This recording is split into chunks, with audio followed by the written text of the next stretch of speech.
Hi, hello, welcome back to my channel. This video we have to see some of the MCQ questions related to the subject EC8553 DSP.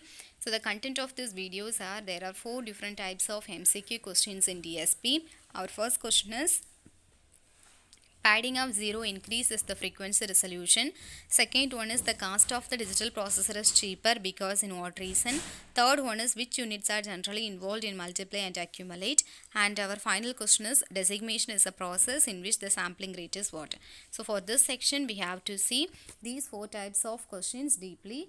So first question is padding of 0 increases the frequency resolution. The options are true and the second one is false. So normally padding means adding extra zeros to the given signal. The relationship between the padding and the frequency resolutions are all the time it is independent. So here the answer of this question is false. Option number 2. And our second question is the cost of the digital processor is cheaper because in what reason. The options are processor allow time sharing among a number of signal. Second one is the hardware is cheaper. Third one is require less maintenance and the final one is less power consumption.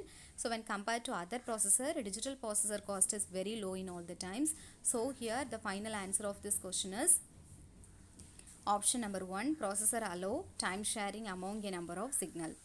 And our third question is which units are generally involved in multiply and accumulate, that is nothing but MAC. The options are adder, second one is multiplier, third one is accumulator and the final one is all the above. So the question is which units are generally involved in multiply and accumulate units. So MAC portal contain adder, multiplier and accumulator. So all the 3 items are presented all the times in MAC. So here the final answer of this question is all the above. And our last question is designation is a process in which sampling rate is what. So first option is enhanced, second one is stable, third one is reduce and the final one is unpredictable. So sampling process contain designation process means that will definitely the rate of the sampling is reduced. So the final answer of this question is reduce. Option number 3. And thank you for watching this video. Have a wonderful day. Thank you.